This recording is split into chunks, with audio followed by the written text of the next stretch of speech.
The night I graduated, I sat in my graduation gown eating cold leftover chicken, listening to my family laugh outside at my sister's party. The next morning, I vanished without a note. 2 years passed before they finally called. They did not miss me. They needed a signature. If I open my mouth, their house gets legally frozen right before the wedding. They used to leave me scraps. They never expected I would decide what they get to keep. My name is Freya Hughes. I am 26 years old, and right now, I am sitting on a painfully hard mahogany bench in the eastern corridor of the Ashmore County Courthouse. The air in here smells heavily of industrial lemon floor wax and the quiet, suffocating desperation of people about to lose everything. The fluorescent lights overhead hum with a steady, irritating buzz, casting long, sharp shadows across the cracked marble floor. In my lap, resting casually over my crossed knees, is a thick manila envelope stamped with the words, "Emergency Petition" in bold, unyielding black ink. Inside this envelope is the legal equivalent of a hand grenade, and my finger is resting firmly on the pin. My phone vibrates against my thigh, a harsh, violent buzz that shatters the silence of the empty hallway. I do not need to look at the screen to know who it is. I slide the device from my pocket and stare at the glowing display. The name Delaney Hughes flashes in a frantic, rhythmic pulse. This is her 9th call in the past 3 hours.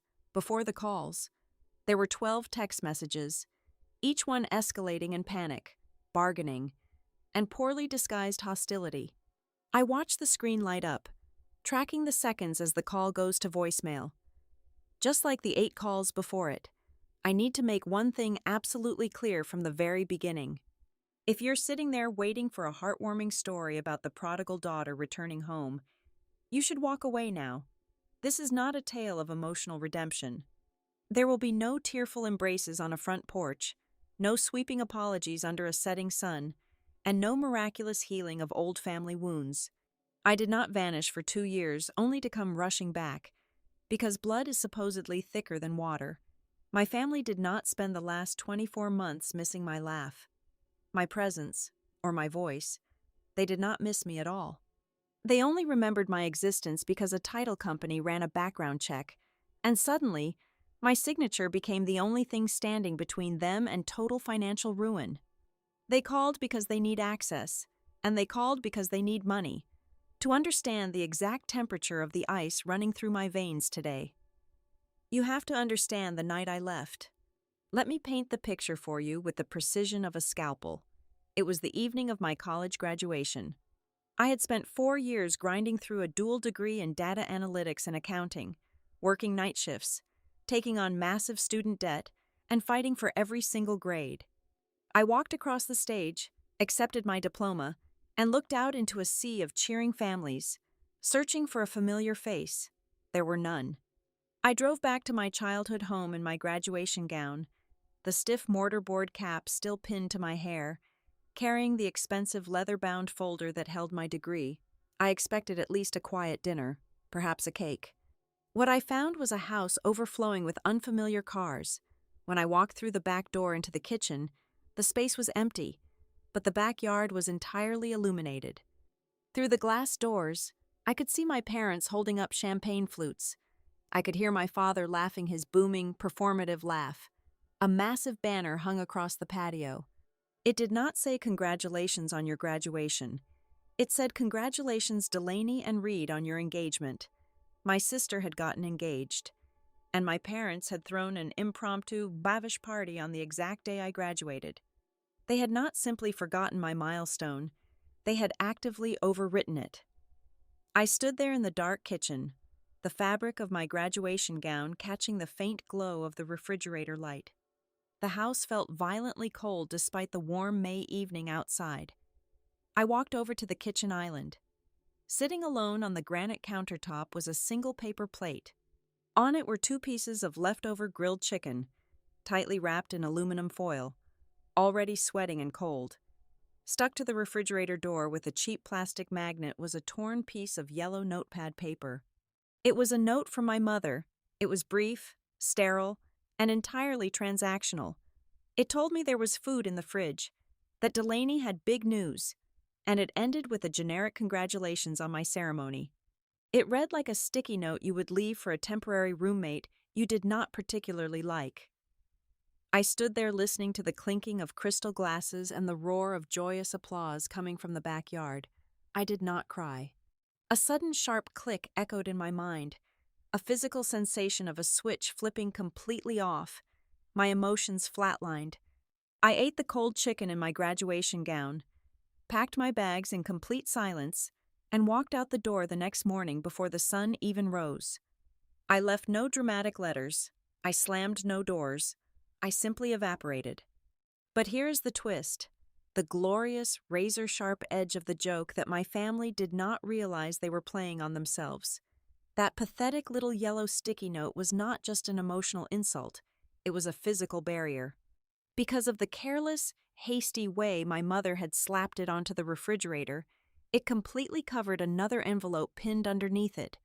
A thick cream-colored envelope with my name written in my late grandmother's elegant cursive. A letter meant to be opened after my commencement. A letter that I slipped into my moving box without a second glance, unaware that the stained, grease-spotted paper inside held the legal key to the trust fund my parents were currently trying to drain. They thought they were just leaving me leftovers. They never realized they were handing me the exact weapon I would use to dismantle their entire facade 2 years later. I am not coming back to Briar Glen for apologies or hugs. I am coming back to confirm what is legally mine, to expose what is the objective truth, and to look directly into the eyes of the people who pretended not to know what they were doing. The phone in my hand vibrates again, pulling me back to the cold courthouse hallway. A new text message from Delaney flashes across the screen. If you do not come to the house tonight, Mom and Dad will lose the property before Monday. Please. I stare at the words. I read them a first time, a second time, a third time. I do not type a reply. I let the silence stretch out, heavy and suffocating. I let the countdown begin in their heads. This brings us to where I am now. Over the past 2 years, I did not just survive, I weaponized my mind. I work as a senior analyst at Pine & Ledger Forensics. We are a financial investigation firm. We do not look at standard balance sheets. We look for the lies hidden in the margins. We trace phantom transactions, uncover fraudulent asset transfers, and dismantle corporate embezzlement schemes. My entire professional life is dedicated to stripping away the emotional narratives people create and exposing the cold, hard numbers underneath. It is the absolute perfect profession for someone who spent her entire childhood suffocating under a blanket of distorted family truths. When you grow up in a house where reality is constantly rewritten to favor the golden child, where your own memories are gaslit into oblivion, you learn to seek comfort in things that cannot be manipulated. You cannot gaslight a bank statement. You cannot emotionally manipulate a timestamp on a wire transfer. My parents spent 2 decades teaching me that my perspective did not matter. In return, I learned how to track the data that proves they are liars. I run my thumb over the edge of the emergency petition envelope. The rough paper feels grounding. It feels like power. Tomorrow, the county clerk will process these documents, and a legal freeze will slam down over my parents' estate, right in the middle of their frantic attempt to liquidate assets to pay for my sister's extravagant wedding. They are terrified, and they should be. But before I tell you exactly why they are so afraid of me, you need to see the beginning. You need to see the exact day they taught me how to disappear from a house, and more importantly, how I learned to become a person who cannot be erased from the paperwork. If you drove through Briar Glen, Virginia, you would immediately understand the kind of camouflage my parents wore. It is one of those hushed, immaculately paved suburbs where the lawns are aggressively green and the neighborhood association dictates the exact shade of beige you are allowed to paint your mailbox. To the outside world, we were the picture-perfect Hughes family. My father, Grant Hughes, spent his days as a risk manager at Hollowbridge Mutual. His entire career was built on calculating probabilities, assessing liabilities, and ensuring the house always won. My mother, Paula Hughes, worked part-time as a patient coordinator at Maple Crest Dental. She was the master of scheduling, The woman with the warm, practiced smile who handed out complimentary toothbrushes and made sure the waiting room magazines were fanned out just right. Together, they presented a flawless united front, their favorite mantra, the one they repeated at neighborhood barbecues and Thanksgiving dinners, was that they were meticulously fair to both of their daughters. But fairness in the Hughes household was a rigged scale, and the weights were calibrated entirely by volume. Delaney is 2 years younger than I am. From the moment she could speak, she was a performer. She was highly extroverted, charming, and possessed this uncanny ability to draw all the oxygen out of a room the second she walked into it. She knew how to tell a story so that every pair of eyes was glued to her. In contrast, I was the quiet one. I was studious, obedient, and I always handed my assignments in on time. I did my own laundry by the time I was 12 years old. I never missed curfew. I never threw a tantrum in the middle of a grocery store. I mistakenly believed that being good meant being valued. What I did not realize was that in our house, not causing trouble was entirely synonymous with not requiring attention. The reality of our family dynamic was not built on massive, explosive instances of abuse. It was constructed from 1,000 tiny, paper-thin cuts of dismissal. It was the year Delaney turned 17. My parents surprised her with a used silver sedan sitting in the driveway with a giant red plastic bow on the hood. Their justification was that she had so many extracurricular activities, and having her own car was simply a matter of convenience for everyone. When I was that exact same age, navigating my own after-school debate preparations and advanced placement study groups, I was handed a laminated city bus pass. My mother had patted my shoulder and told me that the older sister needs to learn how to be fiercely independent.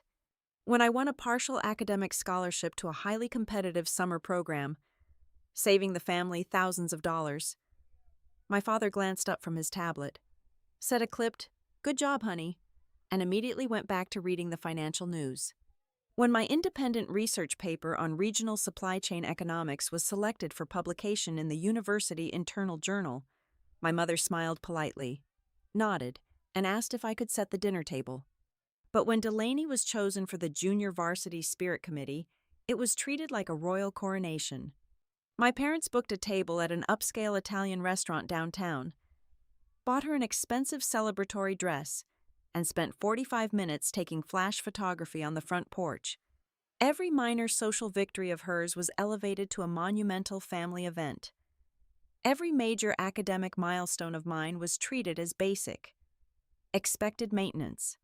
The only person who saw through the suburban theater was my grandmother, Evelyn Hughes. She was my father's mother, a fiercely intelligent woman with sharp eyes and a total intolerance for manufactured nonsense. She did not live with us, but she visited often enough to observe the precise mechanics of the house, while my parents were busy applauding Delaney for merely existing loudly. Grandma Evelyn would pull me aside. She would sit with me at the kitchen island, tracing the grain of the wood with her knuckles, and listen to me explain complex data models or historical events with genuine, undivided interest. She had a specific nickname for me. She called me her quiet wire. Look at the suspension bridges. Freya, she told me once, pointing out the passenger window as we drove across the river into the city. Everyone looks at the massive concrete pillars and the flashing lights, but it is the quiet wires, the steel cables strung tight and silent in the background, that actually bear all the weight. You do not have to be loud to have value. Let them make their noise. You just focus on your tensile strength. When Grandma Evelyn passed away during my sophomore year of college, the ground beneath me completely gave out. I did not just lose a grandmother. I lost the only mirror in my entire life that reflected an accurate image of who I was. With her gone, I was plunged completely into the suffocating, skewed reality my parents maintained. I was entirely alone, drifting in a house where my presence was registered as a mere technicality. It was in the numb, hollow weeks following her funeral that my archiving habit truly began. It started as a purely emotional reflex, a desperate attempt to anchor myself to reality when my own family constantly made me feel like a ghost. I went to a hardware store and bought a heavy fireproof lockbox. I slid it under my bed and started placing things inside it. Not jewelry, not sentimental trinkets, but paper. I kept every single report card, every stamped certificate of achievement, every financial aid document I fought for, and every piece of official correspondence with my name printed on it. I hoarded documented proof of my own existence. When my parents rewrote history to their friends, claiming they had fully funded my textbooks, I had the neatly filed bank statements proving I had worked 20 hours a week at the campus library to pay for every single one of them myself. When they conveniently forgot that I had won a state-level analytics award because it conflicted with the narrative of Delaney's dance recital that same weekend, I had the embossed certificate sitting in the dark, pristine and undeniable. I thought I was just building a fortress for my own sanity.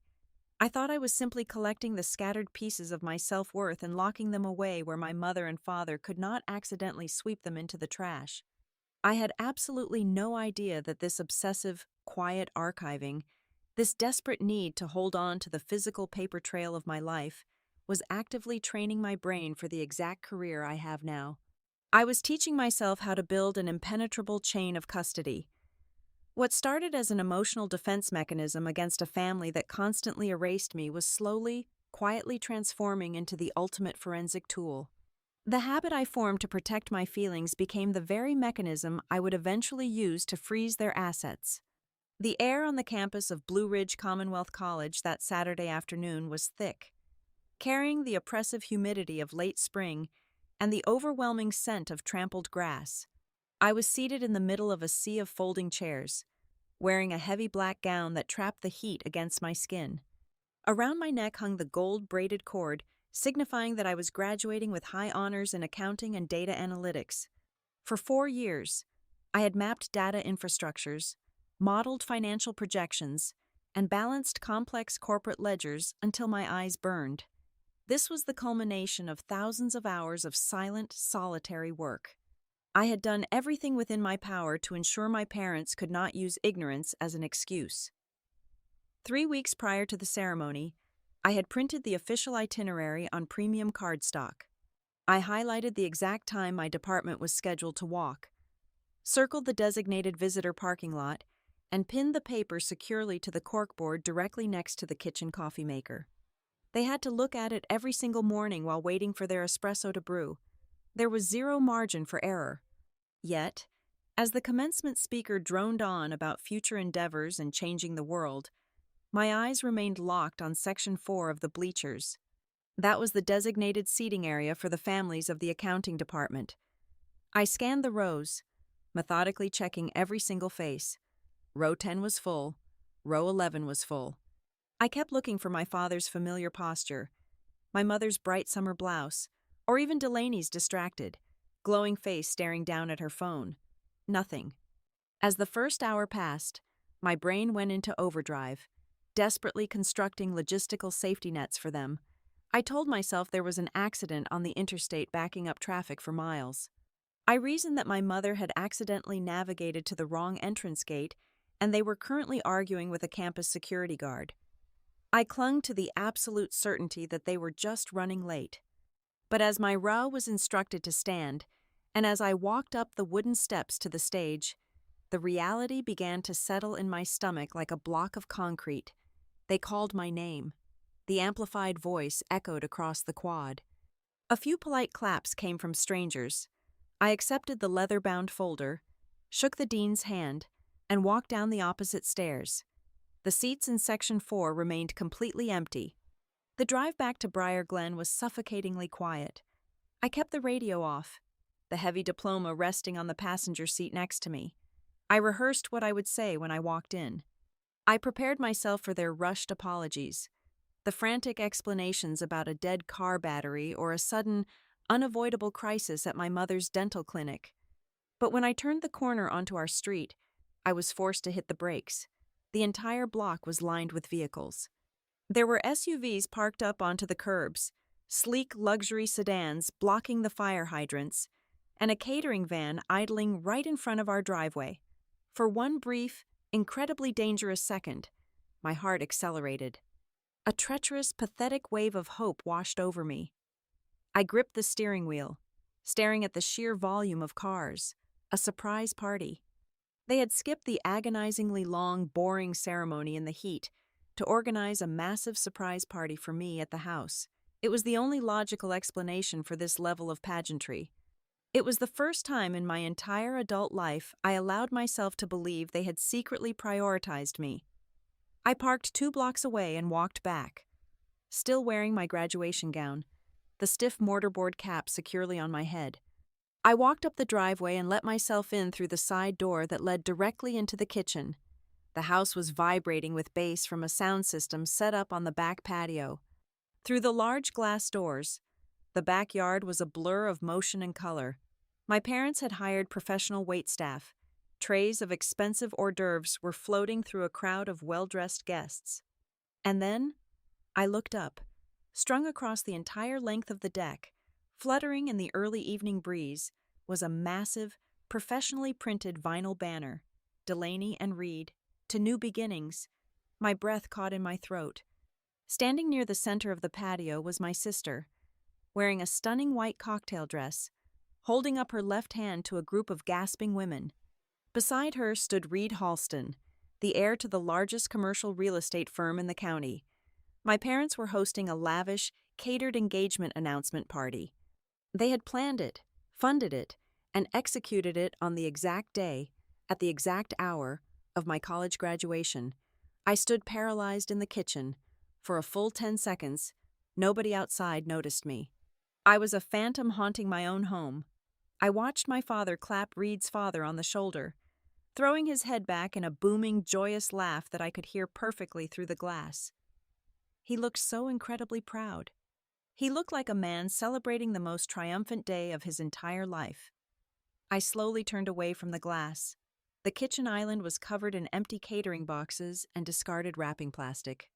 Right in the center, next to the sink, was a single plate covered in a messy layer of crinkled aluminum foil. I walked over to the refrigerator.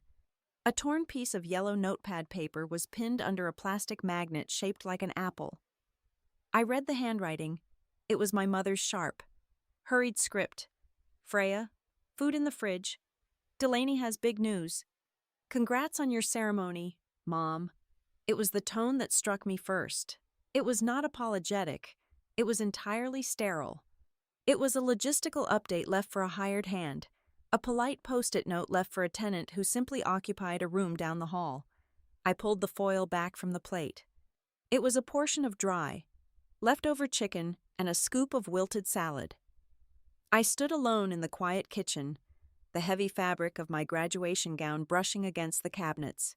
Outside, the DJ turned up the music, and a cheer erupted as a champagne cork popped. In that exact moment, a profound physiological shift occurred inside me. I did not shed a single tear. My chest did not heave with sobs. Instead, I felt a distinct, physical sensation in the center of my brain. It was a hard, metallic click. It was the sound of a circuit breaker tripping and shutting down power to an entire grid. The desperate, hopeful daughter who had spent 2 decades begging for breadcrumbs of affection died instantly on that linoleum floor. In her place, something cold, calculating, and utterly untouchable woke up. I picked up a fork and ate the cold chicken, chewing methodically to the rhythm of the celebratory music playing for my sister.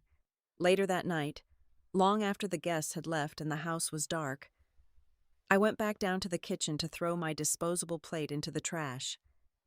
I reached up to pull my mother's yellow note off the refrigerator. As I yanked it free, the cheap magnet lost its grip. A second piece of paper fluttered to the floor. It had been pinned underneath my mother's note, completely concealed by the yellow square. I picked it up. It was a thick, textured envelope. The top corner had been pressed against the stove at some point, soaked through with cooking oil that glued the flap stubbornly shut. Across the front, written in the unmistakable, elegant cursive of my late grandmother Evelyn, were the words, "For Freya." After commencement, I stared at it in the dim light of the kitchen clock. My mind was so entirely locked into its new, detached state that the sight of my dead grandmother's handwriting did not register as a comfort. It just registered as clutter. I assumed it was an old, misplaced greeting card, a sentimental afterthought that my mother had carelessly slapped under a magnet and then covered up because she found it inconvenient. I did not bother to peel the greasy flap open. I walked upstairs, pulled my heavy fireproof lockbox from under my bed, and dropped the stained envelope inside alongside my diplomas, my bank statements, and my rental agreements. I locked the metal latch, sliding it back into the darkness. I had absolutely no idea that I had just locked away the single most explosive piece of legal leverage I would ever possess, leaving it to sit like a dormant landmine for 2 entire years. The gray light of dawn filtering through the cheap plastic blinds of my childhood bedroom did not bring any sense of panic. There was no frantic rushing, no tearful packing of bags, and absolutely no dramatic hesitation. I moved with the cold, sterile efficiency of a foreclosure agent clearing out an abandoned property. This departure was not born out of a sudden, impulsive break from reality. The truth was, I had already laid the concrete groundwork for my exit. Exactly 21 days prior to my graduation, I had signed a 12-month lease for a tiny, drafty studio apartment in Port Alder, Maryland. I had intended to ease out over the course of the summer, stepping gradually into adulthood without stirring up unnecessary turmoil. What happened the night before merely pushed my careful schedule forward, turning a slow departure into an immediate decision. I packed only what was strictly necessary for survival and employment. I took my laptop, 7 days' worth of professional work clothes, and the heavy fireproof lockbox that contained the paper trail of my existence. As I zipped my duffel bag closed, I made a very deliberate stop in the kitchen. The house still smelled heavily of stale champagne, expensive catered appetizers, and the lingering perfume of my sister's future mother-in-law. I walked over to the trash bin, reached in, and retrieved the yellow sticky note my mother had left for me. I smoothed out the wrinkled paper and placed it carefully into my lockbox, right next to the oil-stained, sealed envelope she had left for me. I did not keep that yellow note for sentimental reasons. I am not a person who clings to pain. I kept it as a forensic artifact. It was a tangible, documented piece of evidence that proved my reality was accurate. In a family that constantly manipulated my memories to suit their own narrative, that note was my absolute baseline for the truth. I walked out the front door just as the sun broke over the manicured, aggressively green lawns of Briar Glen. I did not leave a dramatic letter on the kitchen island. I did not send a group text message demanding accountability or expressing my hurt. I stood on the porch, looked at the quiet street one last time, and made a very simple calculation in my head. If a torn 3-sentence sticky note was considered sufficient acknowledgement for my 4 years of grueling university education, then absolute silence was the exact appropriate currency for my departure. I started my car and drove away without looking in the rearview mirror a single time. Port Alder was an industrial, highly practical town, entirely devoid of the suburban pretense I had grown up suffocating under. My studio apartment was incredibly small, situated directly above a busy commercial laundromat, but the deadbolt on the door was heavy, and the space was entirely mine. 2 days after I arrived, I began my position as an entry-level data analyst at Rookhaven Compliance Services. The starting salary was incredibly low, barely enough to cover my basic rent and weekly groceries, but the money was entirely secondary to the access it provided. Rookhaven was a rigorous training ground. They handled foundational corporate auditing and compliance verification, which meant I spent 10 to 12 hours a day buried in raw, unfiltered financial data. I learned how to track hidden assets across multiple accounts, how to spot microscopic inconsistencies in vendor expense reports, and how to build an airtight narrative using nothing but numerical facts. It was the perfect ecosystem for me.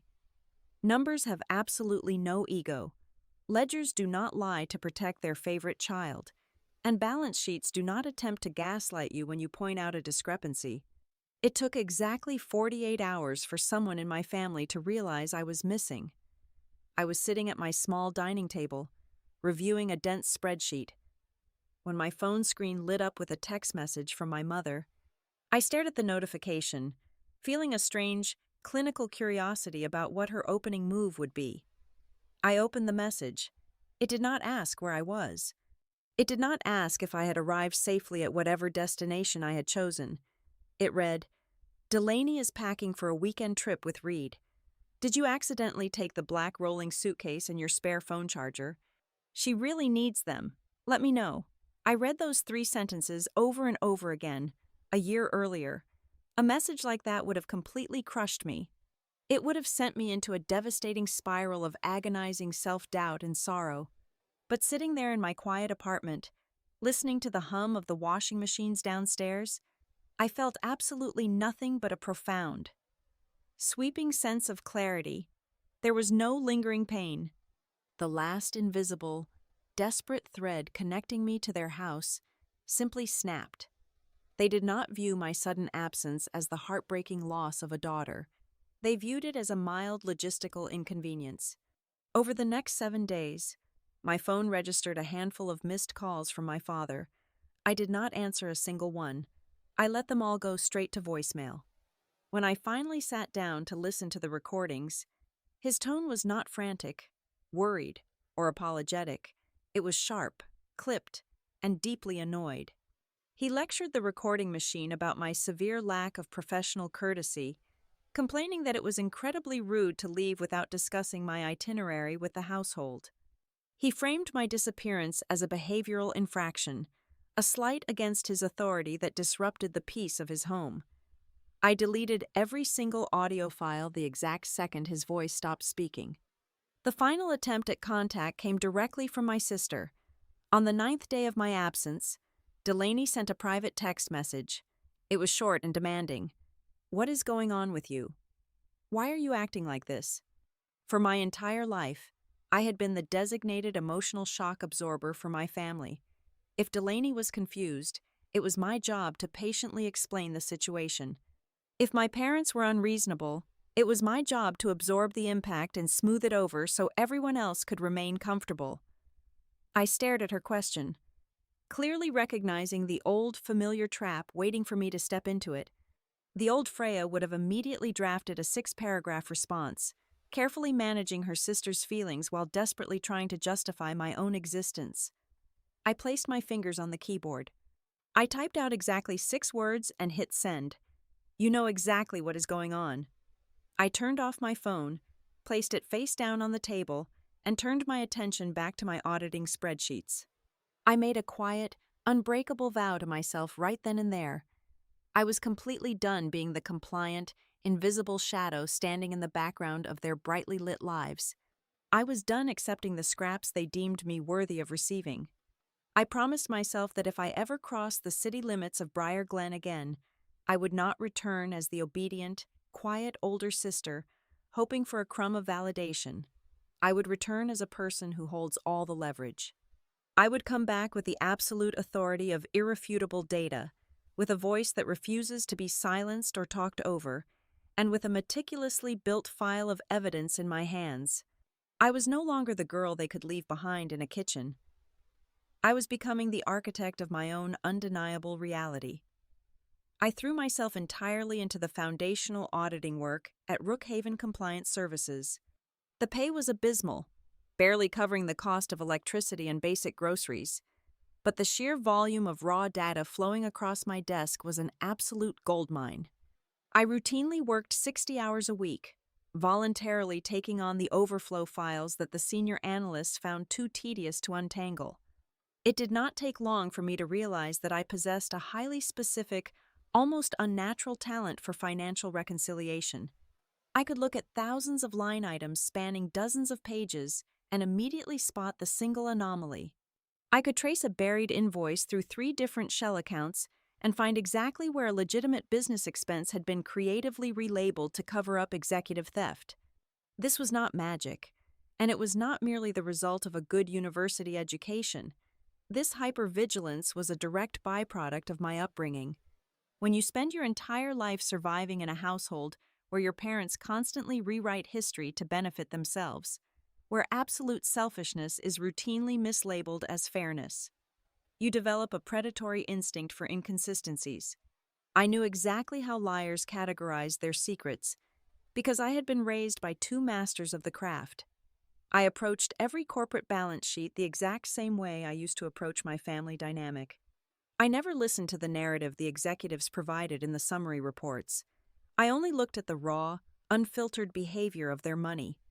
My aggressive, surgical approach to data did not go unnoticed. 8 months into my tenure, my department was audited by an external investigator overseeing a massive corporate embezzlement case. Her name was June Calder. She was a formidable woman in her late 50s, with sharp, unyielding eyes and a reputation for completely dismantling fraudulent companies. June did not possess a single maternal instinct. She did not praise people for simply doing their jobs, and she never softened her criticisms to protect fragile egos. During our second week working on the joint case, she handed me a massive stack of encrypted expenditure files that 3 other analysts had already cleared. She told me to rip them apart. I spent 48 unbroken hours mapping the vendor payments, cross-referencing shipping manifests with shell company registrations. I found a hidden diversion of funds amounting to hundreds of thousands of dollars, completely disguised as routine software licensing fees. When I handed the corrected file back to June, she did not smile or offer a warm congratulation.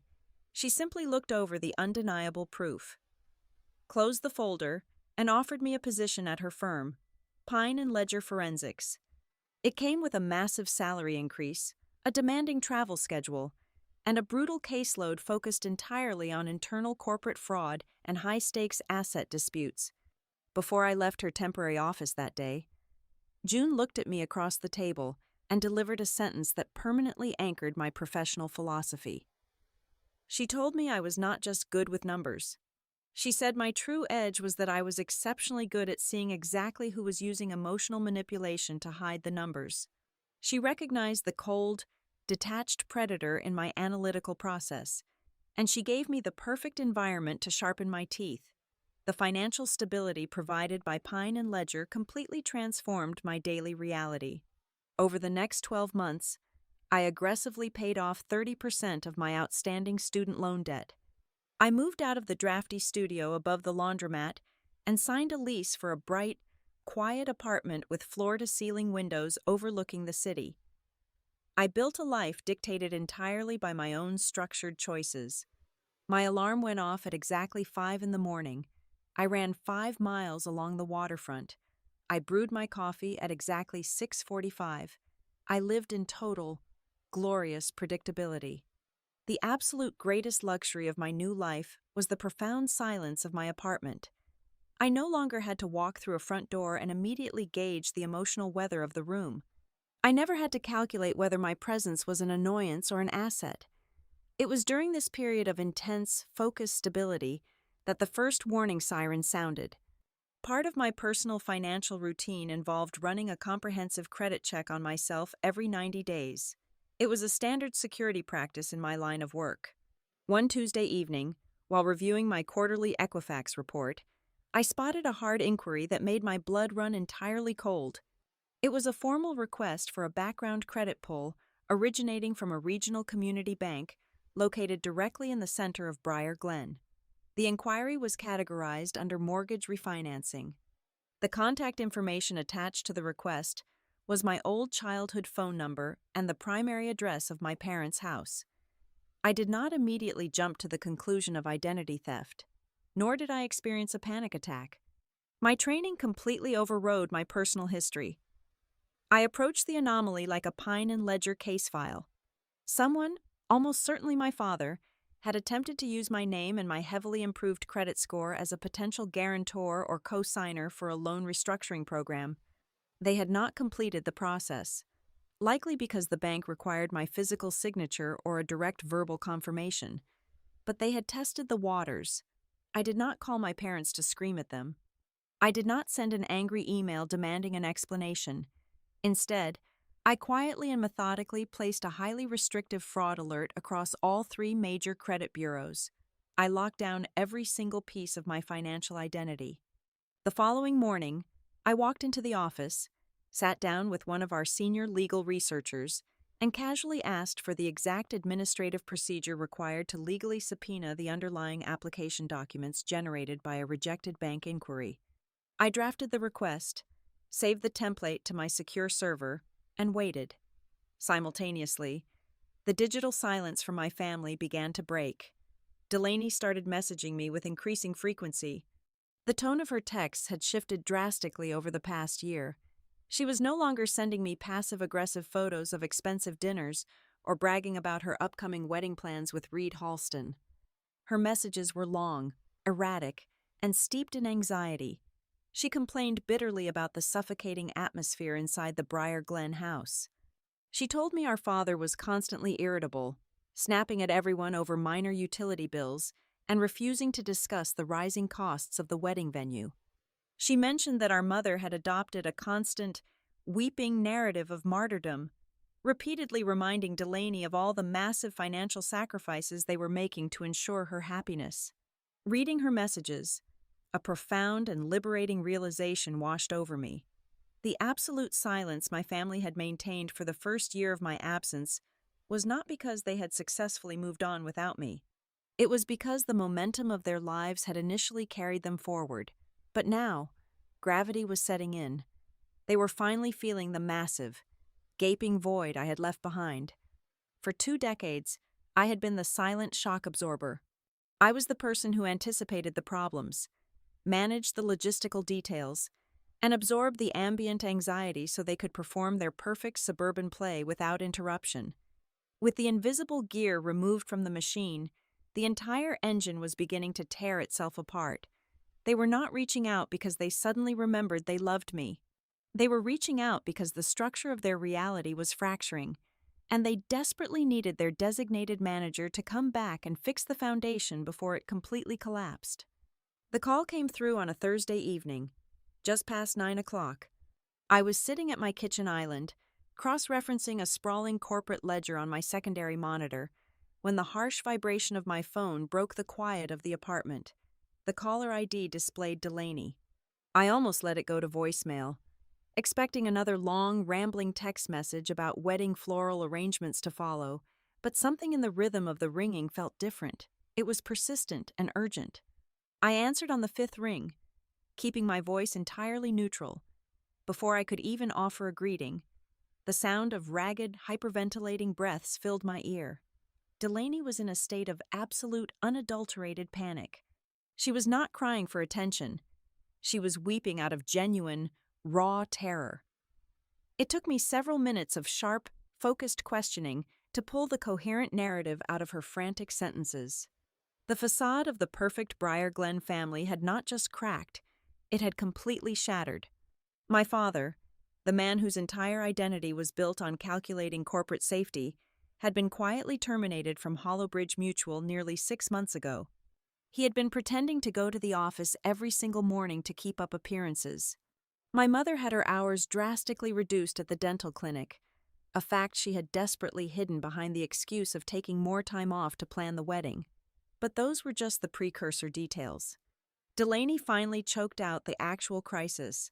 The house, the pristine suburban fortress where I had been raised to be invisible, was in severe financial jeopardy.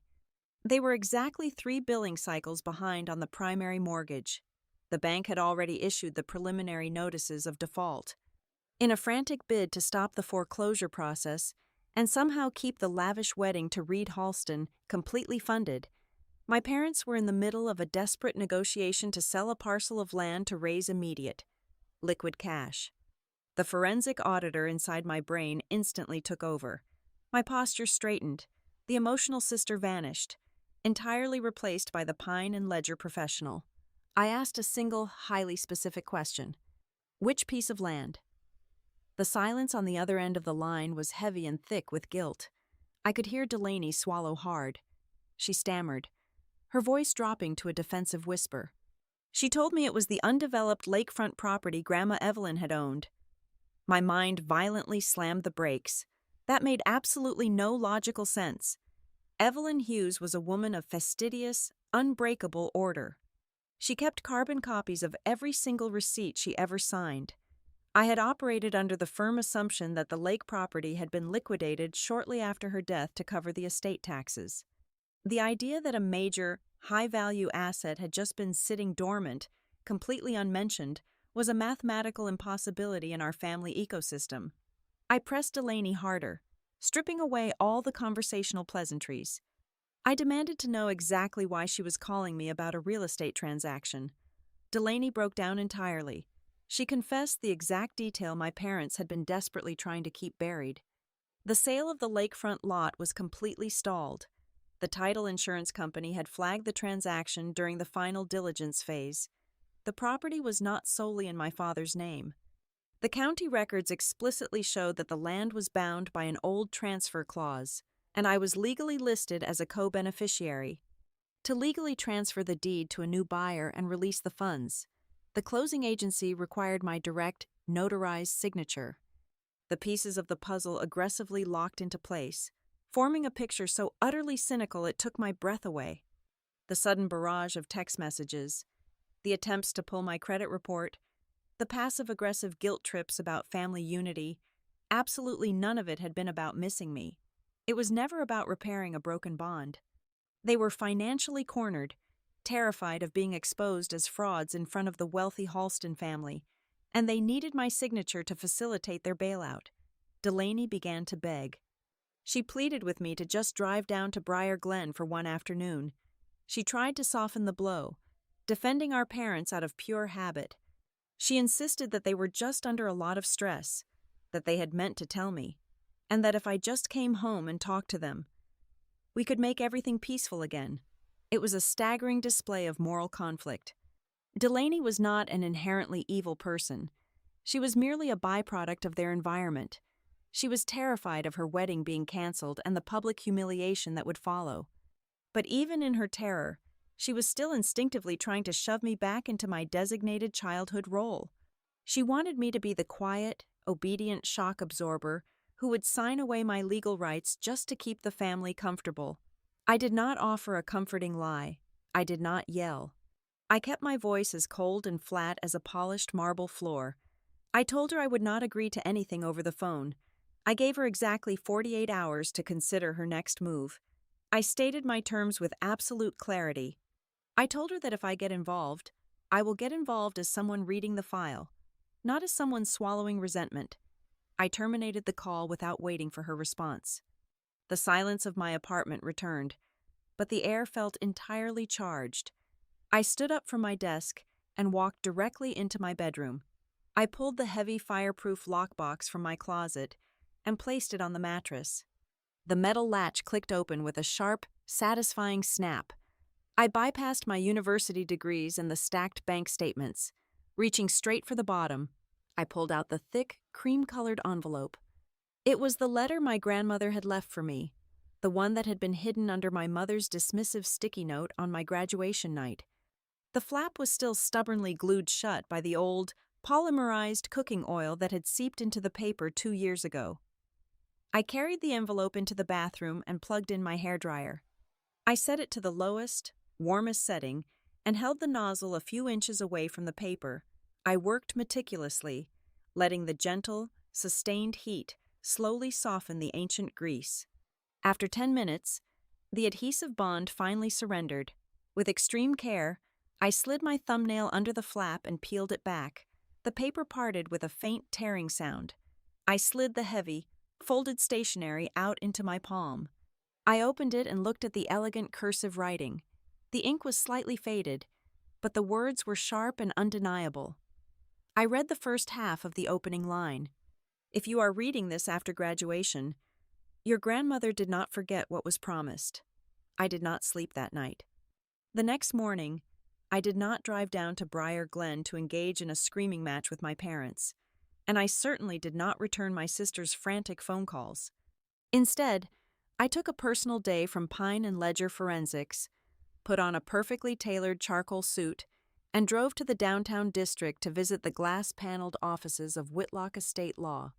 If my family wanted to drag me into a high-stakes game of legal leverage, I was absolutely not going to rely on the partial, panicked confessions spilling out of Delaney over the telephone.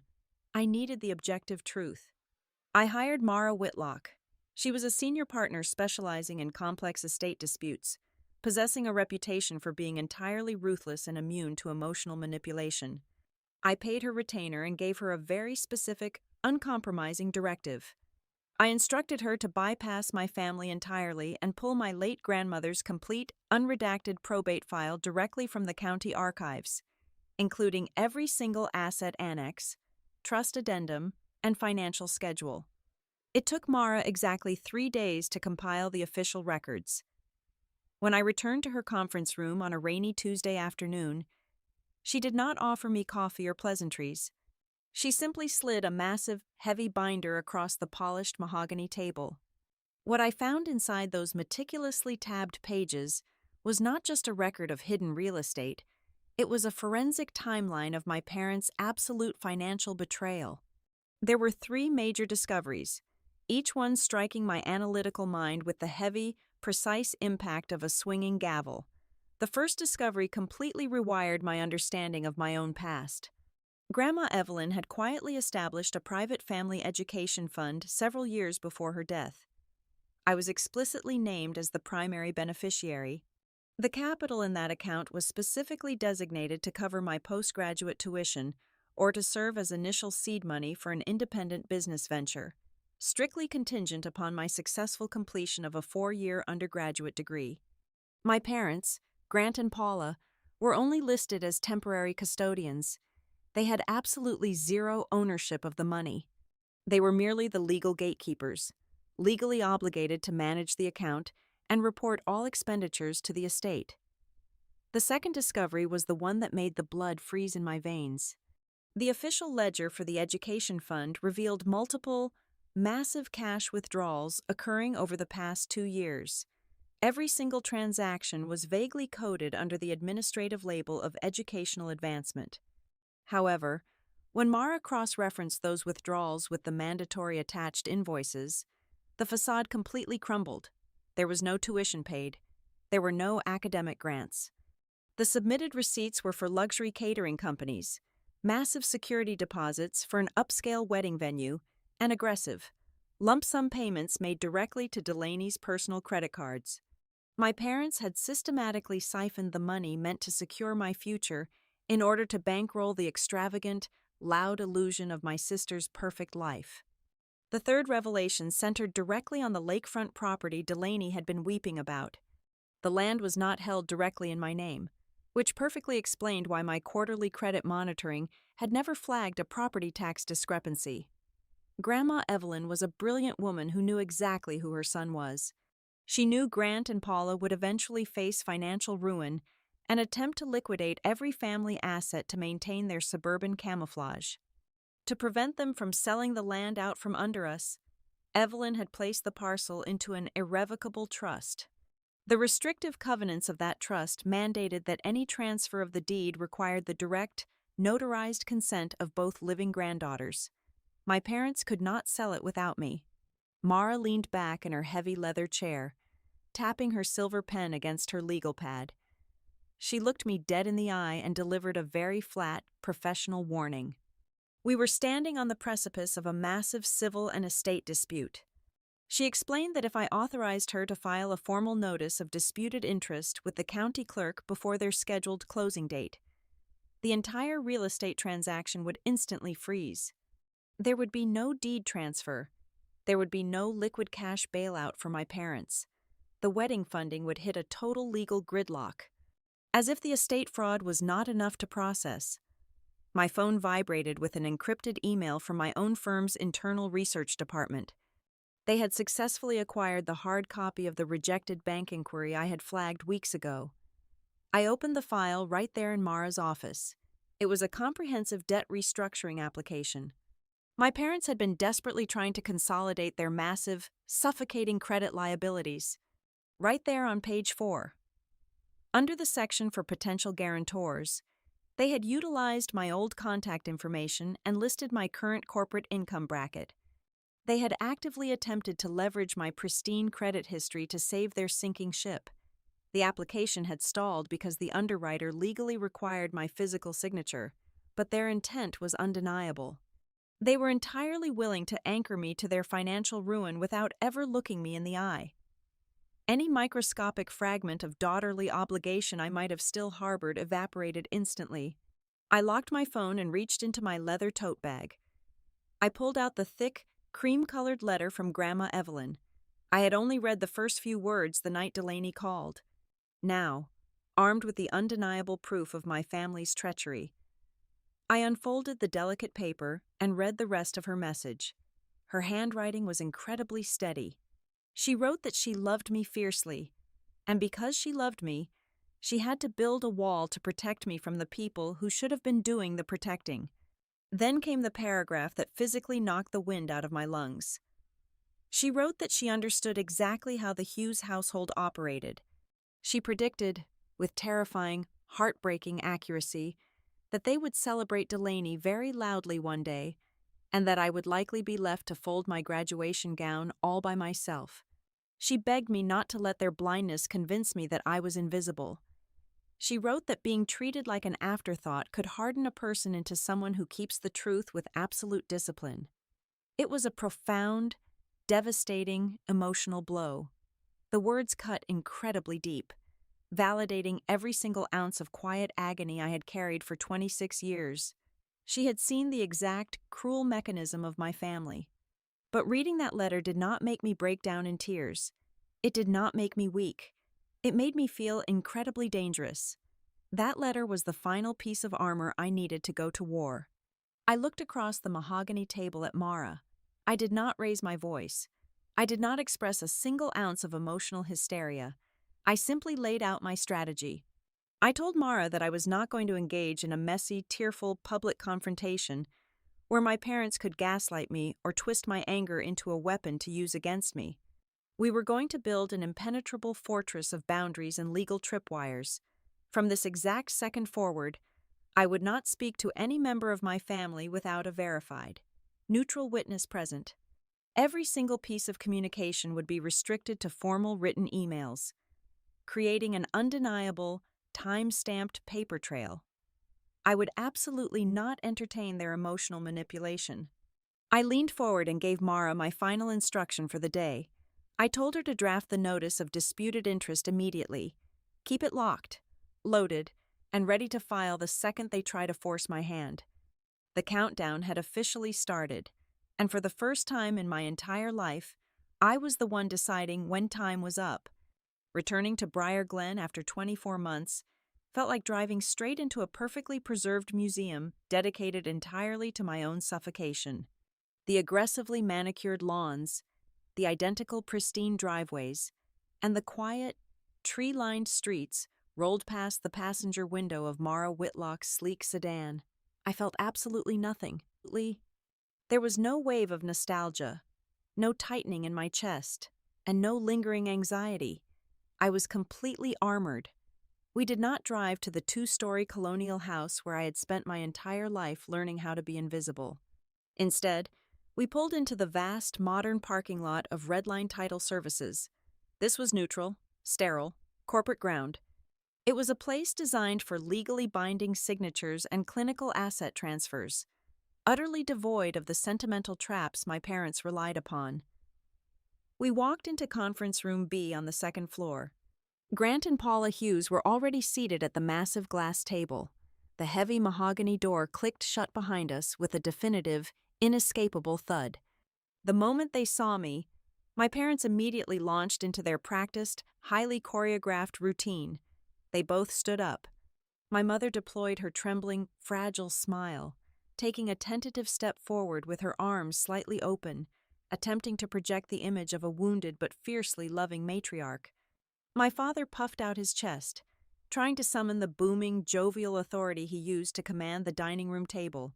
"Freya, sweetheart," my mother breathed, her voice dripping with a manufactured, breathless relief. "We are so incredibly glad you are here. Please, let us just head back to the house. I made a wonderful lunch for us. We can sit down and talk about all of this as a family, privately, without all these strangers and intimidating paperwork." I did not take a single step forward to accept her embrace. I did not soften my posture, and I did not return her smile. I pulled out a heavy leather ergonomic chair, sat down directly across from them, and motioned for Mara to take the seat beside me. "We are not going to the house," I said. My voice was entirely flat, barely above a whisper, completely stripped of any emotional inflection. "We are staying exactly here." I reached into my structured leather tote bag and placed two specific items directly into the center of the polished glass table. The first was a crisp, legally certified copy of the trust addendum Mara had pulled from the county archives. The second was the worn, violently oil-stained envelope carrying Grandma Evelyn's final handwritten letter. My parents stared at the documents as if I had just placed a live explosive device between their complimentary water bottles. I looked directly into my father's eyes. "I am going to state my terms. There are exactly 3 conditions that must be met in their entirety before my pen touches a single piece of paper in this building." I held up one finger. "Condition number 1. You will submit to a full, independent forensic audit of the education fund established by Evelyn Hughes, conducted by a third-party accounting firm of my choosing." I held up a second finger. "Condition number 2. My name will be completely and permanently removed from every single unauthorized loan restructuring application you have attempted to file in the past 24 months. I held up a third finger. "Condition number 3. You will both sign a legally binding agreement admitting to the intentional misuse of fiduciary trust funds, accompanied by a structured, court-monitored repayment schedule to restore the stolen capital." The blood completely drained from my father's face, leaving his skin a sickening, ashen shade of gray. My mother broke first. She collapsed back into her chair and began to weep. It was not the quiet, devastating crying of someone experiencing genuine remorse. It was the loud, highly theatrical sobbing of someone desperately trying to drown out accountability with pure volume. "How can you do this to us?" Paula choked out, pressing a crumpled tissue to her eyes. "We did what we had to do. Everything we spent was just to keep up appearances for Delaney. You know how important this wedding is to her and to the Halston family. We were just trying to protect our family image in this town." Grant slammed his fist down onto the glass table, violently rattling the water glasses. "You are completely out of line." "Freya," he shouted, his face flushing a dark, dangerous red. "You are blowing ancient history entirely out of proportion just to get revenge because you felt a little left out a few years ago. You are trying to ruin your sister. This is pure, vindictive blackmail." I did not flinch at his volume. I leaned forward, resting my forearms on the cool glass, deliberately closing the physical distance between us. "If it is just ancient history, Grant, then why exactly does this title company require my physical signature today?" I asked, my words cutting through the tense air like a surgical scalpel.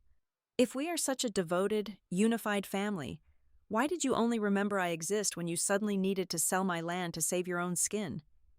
The conference room door suddenly swung open. Delaney stood in the threshold. She was completely out of breath, clutching a designer handbag to her chest. She froze, her wide eyes darting from my father's furious, red face to my mother's theatrical tears, and finally landing on Mara sitting quietly in her severe corporate suit. Delaney looked at me, her expression instantly twisting into a mask of pure, instinctual betrayal.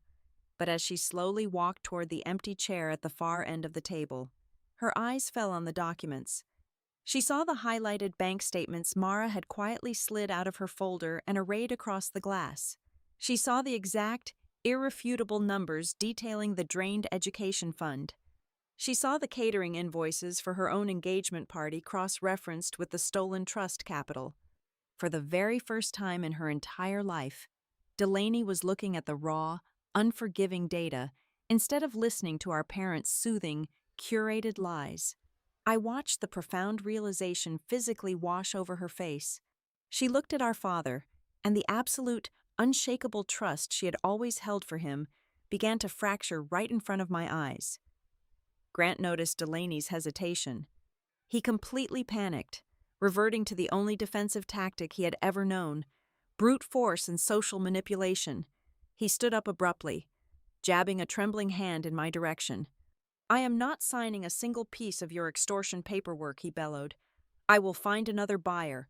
I will push this closing through myself.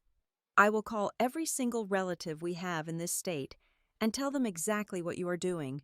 I will tell them you are a bitter, jealous woman trying to bankrupt your own sister's wedding. I looked at him with absolute, profound pity. He still genuinely believed he was playing a game of suburban social manipulation. He did not realize we were playing a game of absolute legal physics. I stood up, slowly smoothing the front of my charcoal suit jacket. I did not say another word to him. I did not need to defend myself, and I did not need to argue. Mara efficiently gathered our files, intentionally leaving the heavy binder of copies on the table for them to stare at. We walked out of the conference room, leaving my parents drowning in the heavy, suffocating silence of their own collapsing reality. We did not walk out to the parking lot. We walked directly downstairs to the primary front desk of Redline Title Services. I reached into my bag and handed the senior clerk the formalized, notarized notice of disputed interest. The clerk reviewed it, picked up a heavy metal ink stamp, and pressed it firmly onto the document, logging it directly into the public county record. With that single, echoing sound of the ink stamp, the legal lock snapped completely shut. The property was entirely frozen. The countdown to Delaney's extravagant wedding and the countdown to my parents' absolute financial ruin had just crashed violently and irreversibly into each other. The immediate aftermath of the frozen land transaction was like watching a controlled demolition from a safe, soundproof distance. Inside the walls of the Briar Glen house, absolute chaos took root. The timeline they had so desperately tried to manipulate completely collapsed. The luxury country club hosting the wedding reception issued a final notice regarding the remaining 75% of the venue deposit. If the funds were not wired within 5 business days, the reservation would be entirely canceled. Simultaneously, the grace period for their primary home mortgage evaporated. The debt was officially transferred to the bank's aggressive foreclosure and collections department. My parents were no longer just struggling, they were legally drowning. Instead of attempting to solve the actual financial crisis, Grant and Paula resorted to the only survival tactic they truly understood. They launched a massive, coordinated social smear campaign. My phone began lighting up constantly with incoming messages and voicemails from extended relatives, family friends, and even my mother's coworkers at the dental clinic. My parents were spinning a masterful, tragic narrative. They painted themselves as devoted, hard-working victims of a cruel, vindictive daughter. The story circulating through the suburbs was that I had become a wealthy, arrogant corporate auditor who returned home after 2 years solely to exact petty revenge by destroying my younger sister's perfect wedding day. It was the exact same brand of soft, psychological violence I had endured my entire childhood, simply amplified on a public stage. A younger version of me would have completely unraveled. I would have spent hours drafting frantic, emotional text messages to my aunts and uncles, begging them to believe my side of the story. I would have exhausted myself trying to prove my own innocence against a tidal wave of curated lies. But I was no longer that person. I did not shed a single tear, and I did not engage in a single public argument. I treated my family exactly like a hostile corporate entity under active investigation. I sat at my dining table, opened a secure digital archive, and methodically categorized every incoming attack. I downloaded the audio files of the guilt-tripping voicemails. I took high-resolution screenshots of every contradictory text message. I built a comprehensive behavioral ledger. While they were busy crying to the neighbors, Mara was sitting in her office drafting a devastating legal motion. We were preparing a formal petition to demand the immediate surrender of all trust ledgers and requesting a judge to assign an independent, court-appointed auditor to strip their finances completely bare. The real turning point did not happen in a courtroom. It happened late on a Tuesday evening, exactly 4 days after the disastrous meeting at the title company. A sharp, frantic knock rattled my apartment door. I checked the security monitor and felt a rare spike of genuine surprise. It was Delaney. She was standing in the hallway, looking entirely drained. Her perfect posture was gone, replaced by the slumped shoulders of someone carrying a crushing physical weight. I unbolted the door and let her inside without saying a word. She walked straight into my living room, sat heavily on my sofa, and opened her designer handbag. Her hands were shaking violently as she pulled out a small, tarnished brass key. It was the key to the heavy metal filing cabinet our mother kept locked in the downstairs study. Delaney looked up at me, her eyes completely bloodshot. She told me she had waited until our parents fell asleep, unlocked the bottom drawer, and dug through the disorganized stacks of financial records they had desperately tried to hide from us. She reached back into her bag and pulled out a crumpled, faded receipt. She placed it on my glass coffee table. It was a catering invoice from 2 years ago. The date stamped across the top was the exact Saturday of my college graduation. The total amount was for thousands of dollars, covering the champagne, the luxury appetizers, and the waitstaff for her surprise engagement announcement. At the very bottom, next to the payment method, was the routing number for Grandma Evelyn's educational trust fund. My sister looked at me, her voice cracking under the weight of the realization. "They did not just ignore your graduation," she whispered. "They stole the money meant for your future to buy me a party while you were sitting in your cap and gown." I stared at the receipt. It was the concrete, undeniable proof of what Mara and I already suspected, but seeing the actual date printed on the paper struck a deep, resonant chord. Before I could process the anger, Delaney delivered the final, most devastating twist of the knife. She confessed that while digging through the files, she had confronted our mother about the hidden documents. In a moment of hysterical panic, our mother had accidentally revealed the truth about the night I left. That torn yellow note about leftovers had not been carelessly placed on the refrigerator. My mother had deliberately stuck it directly over Grandma Evelyn's sealed envelope. Delaney's voice dropped to a hollow whisper. She said Mom saw the envelope from Grandma. She knew it was meant for you to open after you got your degree, but Mom knew if you read it, you might come outside to the patio and start asking questions about the trust money. She pasted her note right over it because she did not want you to ruin the happy atmosphere of the engagement party. She chose to hide your inheritance so she could keep drinking champagne. The sheer, calculated cruelty of that single action suspended the air in the room. The note was not just a symbol of their neglect. It was an active, intentional weapon used to conceal my legal rights and silence my existence. They turned a devastating insult into a strategic cover-up. I watched the realization completely harden Delaney's face. She was not siding with me out of some sudden miraculous burst of saintly morality. She was siding with me because the illusion of her own golden status had just been violently shattered. She finally understood that she was never truly the beloved centerpiece of the family. She was just a convenient, shiny shield. Our parents had continuously used her milestones and her happiness as the ultimate moral cover for their own financial crimes. They had turned her entire life into a human shield to block their own accountability. She was completely done being their excuse. We sat in my living room for 3 solid hours, mapping out a strategy that was both legally sound and entirely devoid of emotional impulsivity.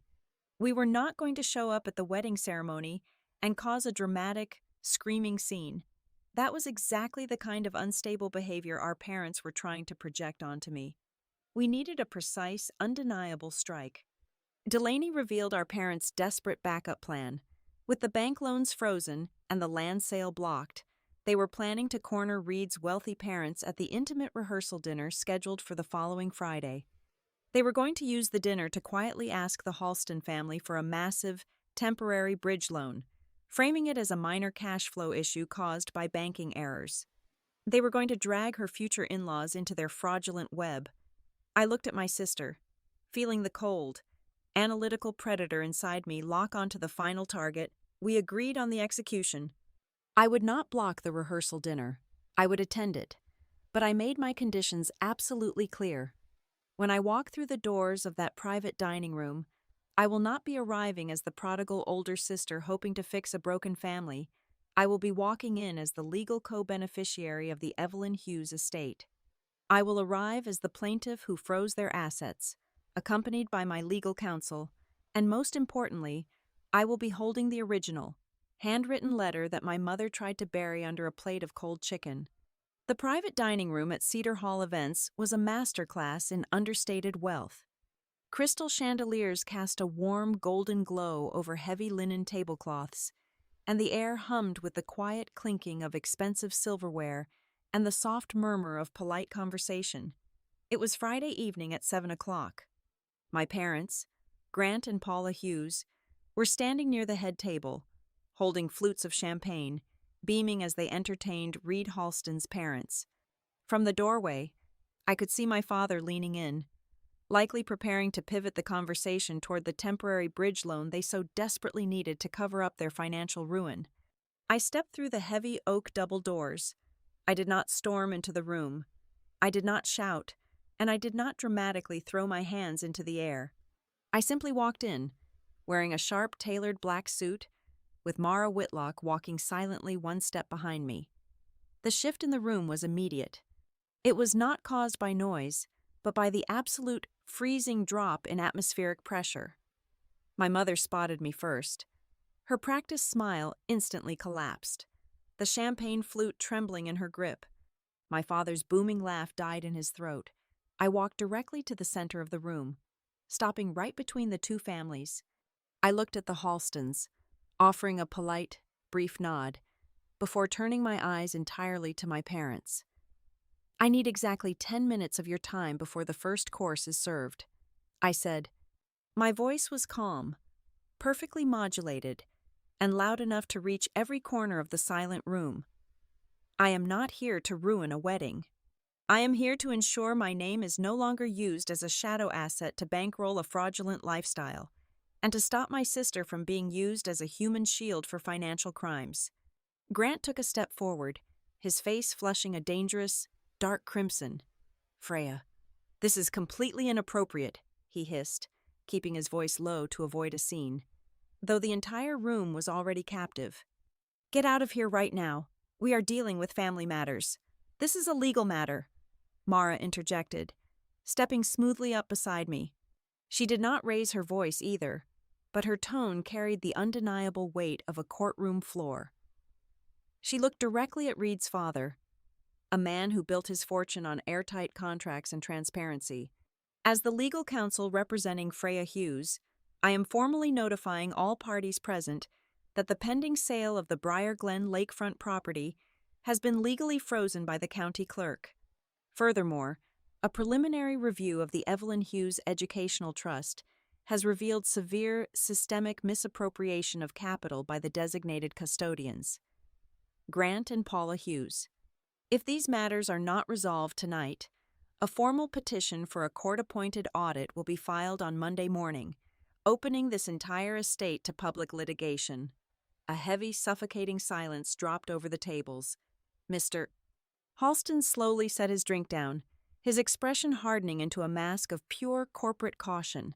He looked at my father, waiting for an explanation that Grant completely lacked.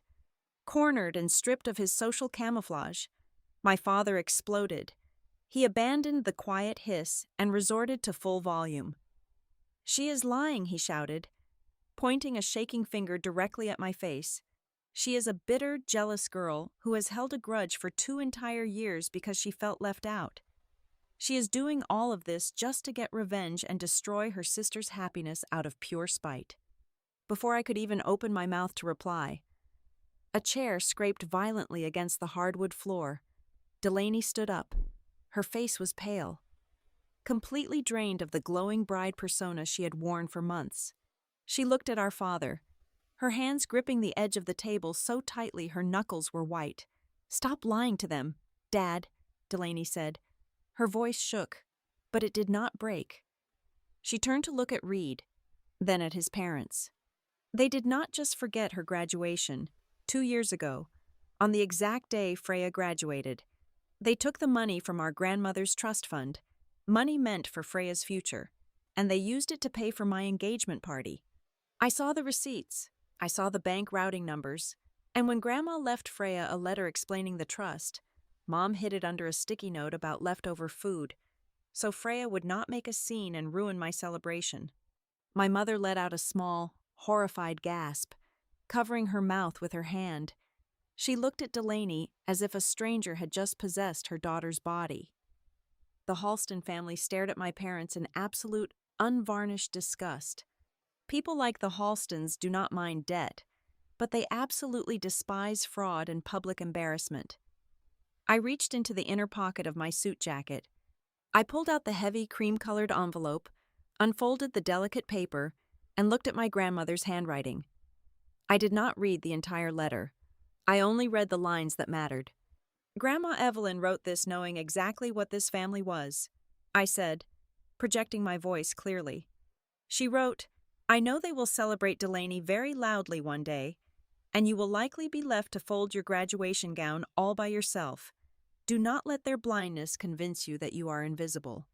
A child who is constantly treated like a backup plan can still grow up to be the most unyielding, fair keeper of the ledger in this house. When I finished reading, the room was so quiet, I could hear the hum of the air conditioning vents. My parents were completely paralyzed.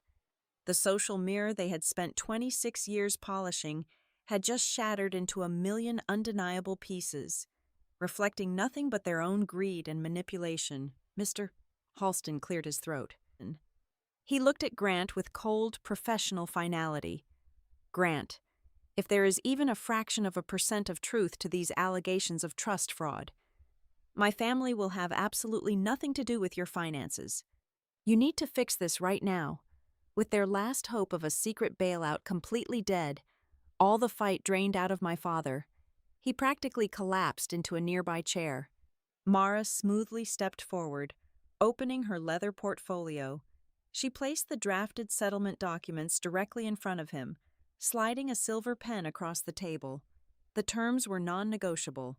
They legally consented to the independent audit of the trust. They formally withdrew my name from all loan applications. They agreed to liquidate their own non-trust assets, including their luxury vehicles and inherited jewelry, to repay the stolen funds and handle their impending mortgage default.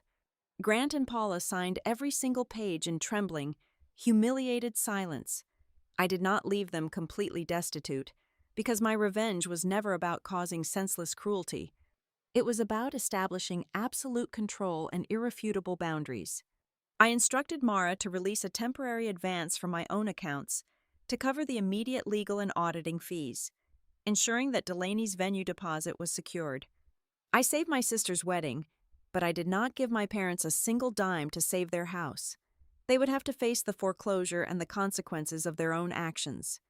I turned around and walked toward the exit before the waitstaff even brought out the first course. I did not look back. When I reached the cold, crisp air of the parking lot, I stopped for a moment. I opened my bag and looked at the thick manila envelope inside. It held the torn yellow note from that night, resting right alongside Grandma Evelyn's handwritten letter. I kept them together. One piece of paper was the ultimate proof of how deeply I was disregarded, and the other was the enduring proof that I was truly seen. I got into my car and drove away from Briar Glen. I never returned to that 2-story colonial house, but this time, I was not a ghost fading into the background, pushed out by their neglect. This time, I was the one who firmly, permanently, and legally closed the door. Thank you so much for listening to this story with me today. Please leave a comment down below and let me know where you are listening to this story from, so we can interact and share our thoughts together. And if you enjoyed it, do not forget to subscribe to the Zoe Revenge Stories channel, like the video, and please support us even more by hitting the hype button so that the story in this video can be heard by many more people.